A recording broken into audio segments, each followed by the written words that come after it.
नमस्कार। वर्धमान महावीर खुला विश्वविद्यालय में आप सभी का स्वागत है। मेरा नाम श्रीमती सुलेखा कटारिया है और मैं वर्धमान महावीर खुला विश्वविद्यालय के समाजशास्त्र विभाग में अतिथि व्याख्याता के पद पर कार्यरत हूँ। आज हम जिस विषय में चर्चा करने जा रहे हैं उसका शीर्षक है सामाजिक सुदृढ़ता यानी कि सोशल सॉलिडेरिटी।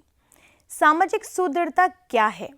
सबसे पहले आपको बता दें कि ये जो सामाजिक सुदृढ़ता या सामाजिक एकता की अवधारणा है ये दुर्खिम जी की है और दुर्खिम के अनुसार जब समाज में श्रम विभाजन होता है तब उसके परिणाम स्वरूप सामाजिक एकता का विकास होता है। दुर्खिम इसे एक नैतिक या स्थिति या घटना मानते हैं। श्रम विभाजन के परिणाम स्वरूप समाज में दो प्रकार की सुदृढ़ता या एकता पाई जाती है। यह सामाजिक आदर्शों को व्यक्त करती है। दुर्खिम के अनुसार श्रम विभाजन के प्रकार ये देखने पड़ेंगे पहले कि श्रम विभाजन क्यों होता है और श्रम विभाजन जब होता है तो वह समाज में कौन सा प्रकार करता है। सबसे पहले वह नवीन समूहों का निर्माण करता है। श्रम विभाजन यानी कि श्रम का विभाजन या कार्यों का बंटवारा होने पर नवीन समूहों का निर्माण होता है।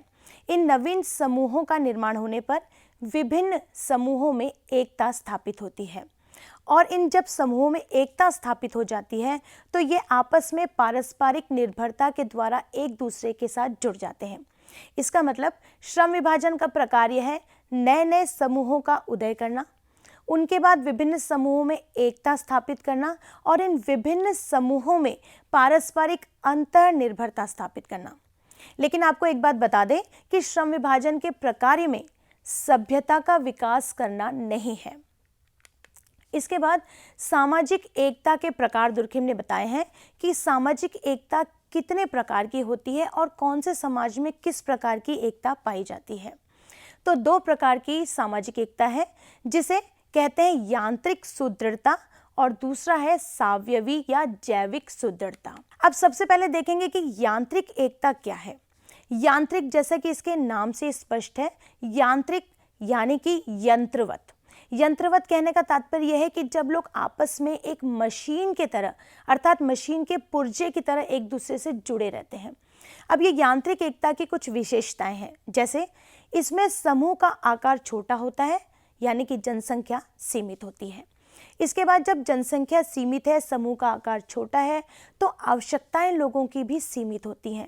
इसके बाद उनके सामाजिक और मानसिक विचारों में एकमतता यानी कि समानता पाई जाती है।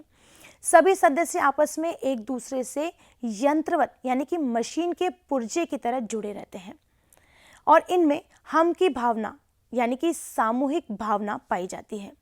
इन समूहों में परंपरा और धर्म की प्रधानता होती है और ये सारी क्रियाएं, समूह की सारी क्रियाएं जो हैं वो धार्मिक तौर पर या परंपरागत तौर पर जुड़ी रहती हैं। इनमें समूह का हित सर्वोपरि होता है। सहयोग एवं सामाजिक एकता पाई जाती है। प्रत्येक सदस्य अपने आप में आत्मनिर्भर होता है और अपनी आवश्यकताओं की पूर्ति स्वयं कर लेता है या सामूहिक तौर पर पूरी कर लेता है। इन समूहों में दमनकारी कानून पाया जाता है और यदि आप इसका उदाहरण देखें तो है आदिम समाज या फिर ग्रामीण समाज, जहां पे समूह का आकार अत्यंत सीमित या फिर सीमित होता है, जहां पर लोगों की आवश्यकताएं सीमित होती हैं, लोगों की जनसंख्या सीमित होती है और लोगों में समूह का आकार कम होने के कारण लोग एक दूसरे को यंत्रवत रूप से यानी कि आमने सामने तौर पर जानते हैं, आमने सामने के संबंध होते हैं, हम की भावना होती है। ये तो है यांत्रिक एकता। इसके बाद दुर्खिम ने दूसरे प्रकार की एकता बताई है, सावयवी एकता या जैविक एकता। सबसे पहले मैं बता दूं आपको कि सावयवी जो है वो जीव विज्ञान से लिया गया शब्द है। सावयवी यानी कि एक सावयव अर्थात शरीर।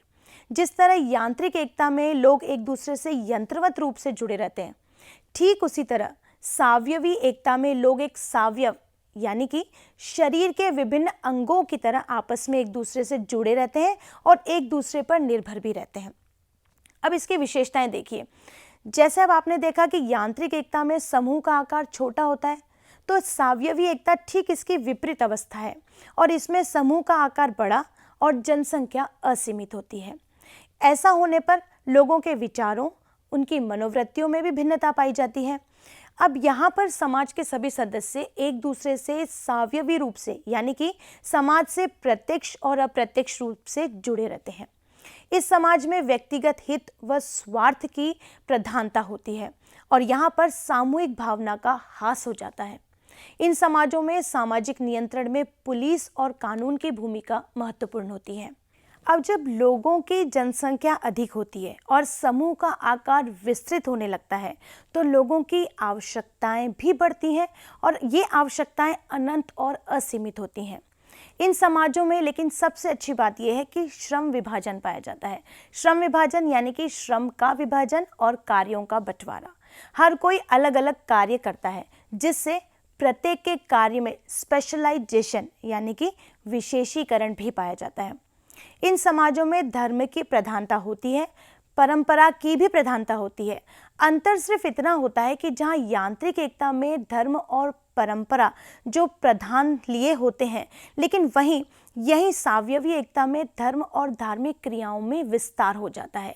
क्योंकि जाहिर सी बात है, जब जनसंख्या अधिक होगी, लोगों के विचार अलग अलग होंगे, अलग अलग धर्मावलंबी होंगे, तो इसलिए धर्म और धार्मिक क्रियाओं का विस्तार इन समाजों में होता है। इसके बाद नए नए व्यावसायिक समूहों का उदय होता है। विभिन्न समूहों में पारस्परिक निर्भरता पाई जाती है और यदि इसके उदाहरण देखें तो आजकल जो नगरीय समाज या फिर आधुनिक जटिल समाज है, इनमें सावयवी एकता पाई जाती है। अब अगर फिर से देखें यांत्रिक और सावयवी एकता दोनों में अगर अंतर भी देखें तो पता चलता है कि यांत्रिक एकता जहां समूह का आकार छोटा होता है, सावयवी एकता जहां समूह का आकार बड़ा होता है। सावयवी यानी कि एक शरीर, जिस तरह शरीर के विभिन्न अंग अपने अपने स्थान पर रहते हुए अपना अपना कार्य करते हैं, लेकिन साथ ही पूरे शरीर के संचालन में सहायता भी करते हैं। ठीक इसी तरह समाज में भी विभिन्न संस्थाएं अपनी अपनी जगह पर रहते हुए अपने अपने कार्यों का निष्पादन करते हुए समाज की निरंतरता के लिए, उसके विकास के लिए अपने कार्य करते हुए उसके सहयोग में सहायता प्रदान करती हैं, जिससे समाज एक विकास की ओर अग्रसर होता है। यानी कि दुर्खिम का ये कहना है कि यदि समाज में श्रम विभाजन होता है तो श्रम विभाजन के परिणाम स्वरूप दो प्रकार की एकता पाई जाती है। पहली यांत्रिक एकता और दूसरी है सावयवी एकता। यांत्रिक और सावयवी एकता दोनों एकता अलग अलग समाज में पाई जाती हैं। अब देखिए, अलग अलग समाज यानी कि ग्रामीण समाज और नगरीय समाज, जब आप पाएंगे कि जहाँ एक समूह का आकार छोटा होता है, जैसे कि अगर आप एक परिवार को ही ले लीजिए, जहाँ समूह का आकार छोटा होता है, आवश्यकताएं सीमित होती हैं, लोग एक दूसरे को अच्छी तरह जानते हैं, तो वहाँ वाली जो एकता पाई जाती है उसे कहते हैं यांत्रिक एकता। यानी कि सावयवी एकता या जैविक एकता वो है जब समूह का आकार धीरे धीरे बढ़ने लगता है, क्योंकि लोगों की आवश्यकताएं धीरे धीरे बढ़ने लगती हैं। तब दुर्खिम कहते हैं कि जैसे जैसे समूह का आकार बढ़ने लगता है, लोगों की आवश्यकताएं बढ़ने लगती हैं, तब कार्यों का विभाजन अनिवार्य हो जाता है, यानी कि श्रम विभाजन अनिवार्य हो जाता है। और जब श्रम का विभाजन होता है तब विशेषीकरण अपने आप आ जाता है, स्पेशलाइजेशन अपने आप धीरे धीरे आ जाता है। और ये विशेषीकरण जो है वो एक दूसरे को करीब लाने में मदद करता है। जैसे कि अगर हम एक सावयव अर्थात शरीर को ले लें तो हाथ का कार्य केवल हाथ ही कर सकता है, लेकिन यदि आपको कुछ खाना हो, मुंह से कुछ खाना हो, तो उसके लिए आपको हाथ की सहायता लेनी पड़ेगी। ठीक इसी तरह समाज में जो विभिन्न संस्थाएं हैं वो अपनी अपनी जगह पर अपना कार्य तो कर रही हैं, लेकिन साथ ही समाज की एकता के लिए, उसके विकास के लिए वो अपने अपने स्थान पर कार्य करते हुए भी एक दूसरे पर अंतर्निर्भर रहती है। यानी कि यदि एक संस्था का कोई कार्य है तो वह दूसरी संस्था पर अपने आप ही निर्भर होगी। इस तरह यह है सावयवी एकता। यानी कि यांत्रिक और सावयवी एकता, दो प्रकार की एकता की अवधारणा दुर्खिम ने दी है। और दुर्खिम कहते हैं कि समाज में श्रम विभाजन होने से दो प्रकार की एकता पाई जाती है। इस तरह समाजशास्त्र विषय में जैसे सभी विषय अपनी अपनी जगह महत्वपूर्ण रखते हैं, उसी तरह समाजशास्त्र में श्रम विभाजन एक अति महत्वपूर्ण अवधारणा है जो कि दुर्खिम की है। और दुर्खिम का ये महान ग्रंथ समाज में श्रम विभाजन यानी the division of labour in society, समाजशास्त्र में उनकी एक अमूल्य देन है।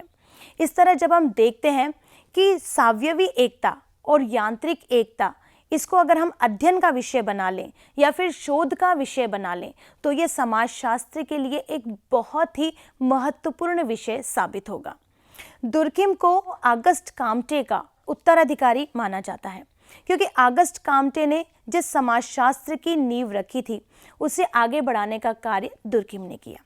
इस तरह आज आपने देखा कि सामाजिक सुदृढ़ता क्या है, उसके प्रकार क्या है, उनके जो दो प्रकार हैं यांत्रिक और सावयवी, उन दोनों में भिन्नता कितनी है, और साथ ही साथ कौन से समाजों में यांत्रिक एकता पाई जाती है और कौन से समाजों में सावयवी एकता पाई जाती है। धन्यवाद।